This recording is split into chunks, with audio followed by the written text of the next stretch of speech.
Open Educational Resources sebagai alam tak kambang. Alam tak kambang jadi guru. Kisah-kisah tokoh besar di dunia memanfaatkan segala kontak inderanya dengan alam sebagai sarana belajar mereka. Tatkala Newton mengamati apel yang jatuh, dengan keingintahuan yang tinggi, akhirnya ia bisa sampai dengan kesimpulan yang hari ini kita sebut sebagai hukum gerak Newton. Archimedes berhasil membuat kapal raksasa Sirakusia dengan hukum apung yang kita kenal dengan hukum Archimedes. The Grand Old Man Indonesia, Haji Agus Salim, dimanapun berada, selalu mengambil kesempatan belajar. Contohnya ketika beliau berada di Jeddah, Arab Saudi. Beliau sempatkan diri belajar dari tokoh besar di sana. Kita lihat Bapak Pendidikan Nasional kita, Ki Hajar Dewantara. Beliau memanfaatkan kesempatan belajar ketika diasingkan di negeri Belanda. Falsafah alam tak kambang jadi guru. Alam yang terhampar di depan mata dijadikan guru untuk diambil hikmahnya. Telah ditunjukkan oleh tokoh-tokoh yang tadi saya sebut. Dan apa yang mereka praktikkan boleh jadi merupakan cara belajar paling natural dan paling kuno. Namun demikian, bisa kita lihat outcome dari proses belajar tersebut langgeng melampaui zaman. Agar proses belajar dari apapun dan siapapun berbuah manfaat, Profesor Yuval Noah Harari mengatakan, dibutuhkan bekal moralitas yang memahami hubungan sebab akibat, sehingga manusia bisa mengambil hikmah dari setiap proses kehidupannya. Open Educational Resources.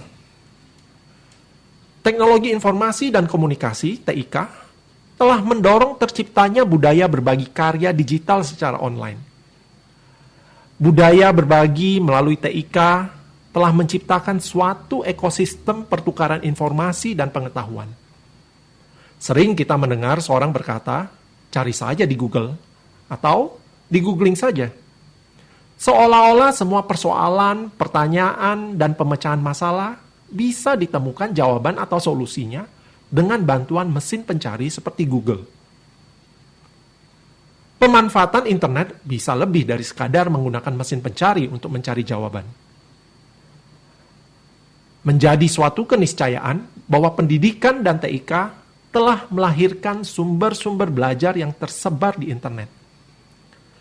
UNESCO sejak tahun 2002 telah menginisiasi dan mendorong agar sumber-sumber belajar bisa diakses seluas-luasnya tanpa batasan.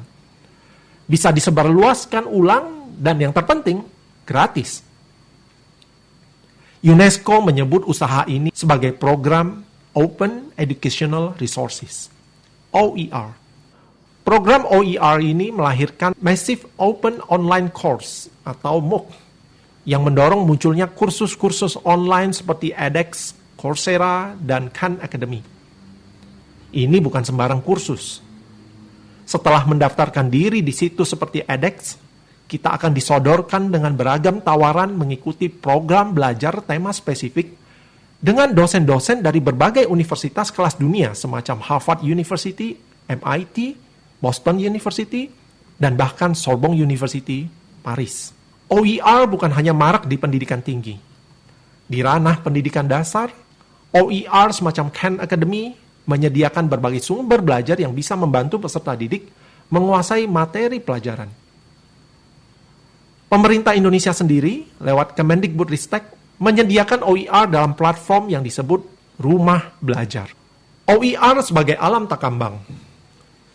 Setelah mengetahui bahwa sesungguhnya begitu banyak sumber-sumber belajar yang bisa kita manfaatkan untuk mengembangkan diri, OER sudah serupa dengan alam tak kambang, alam terhampar, yang bisa digunakan oleh siapapun yang ingin belajar. Namun, tentu saja pemanfaatan OER tidak bisa lepas dari kesiapan diri maupun infrastruktur. Begitu banyak sebaran sumber-sumber belajar di internet. Untuk itu, dibutuhkan kemampuan untuk menyaring konten dari suatu sumber belajar. Dengan mengadaptasi teknik triangulasi yang umumnya digunakan pada kegiatan penelitian ilmiah, Cara yang sama bisa kita terapkan jika kita ingin memeriksa kesahihan konten dari suatu sumber. Serupa dengan mendengar suatu berita, alangkah baiknya jika berita tersebut didengar dari orang pertama. Lalu, dilakukan pemeriksaan kebenaran atas berita tersebut secara indrawi. Secara sederhana, seseorang bisa memeriksa satu informasi ke beberapa sumber yang valid dengan penelusuran menggunakan kata kunci di mesin pencari. Pencarian informasi diupayakan untuk menemukan sumber pertama dari informasi tersebut. Pemanfaatan OER sebagai sarana belajar membutuhkan determinasi individu yang menggunakannya. Seperti kita ketahui, OER yang berbasis TIK tidak bisa lepas dari distraksi saat digunakan oleh para pengguna. Konten hiburan dan informasi yang berkelindan bersama kemudahan komunikasi di media sosial membuat kegiatan belajar dengan memanfaatkan TIK menjadi suatu tantangan tersendiri. Tanpa determinasi yang kuat, seseorang akan mudah terdistraksi menuju konten-konten lain yang tidak berhubungan dengan kegiatan belajar yang sedang dijalani. Menggunakan perangkat TIK tidak sesuai dengan kepentingan pembelajaran menjadi penghalang kemajuan dalam belajar menggunakan TIK. Pengguna pada akhirnya lebih cenderung terdistraksi menggunakan perangkat TIK untuk berkomunikasi dan serving hal lain di luar pelajaran. Tantangan untuk memanfaatkan OER. Koneksi internet amat dibutuhkan agar OER bisa diakses. Sementara itu, pemerintah Indonesia masih harus bekerja keras untuk menyediakan akses internet secara merata di seluruh wilayah Indonesia yang luas dan tersebar. Ini menjadi tantangan sekaligus memicu munculnya upaya-upaya kreatif dari berbagai penggiat TIK. Antara lain, upaya yang dilakukan oleh Ono Wepurbo lewat RT RW.net. Determinasi diri saat belajar menggunakan OER sangat erat kaitannya dengan moral kompas dan purpose kompas. Selain berupaya melepas diri dari distraktor saat menggunakan TIK, seseorang yang menggunakan OER seharusnya memegang teguh etika pembelajaran jarak jauh. Ada kalanya dalam kegiatan belajar menggunakan OER, seseorang harus mematuhi aturan-aturan akademik seperti tidak menyebarluaskan informasi yang harus berizin. Contoh, buku elektronik. Dan dalam hal ini, peran pendidik menjadi penting untuk membudayakan penggunaan OER dengan tepat di peserta didik.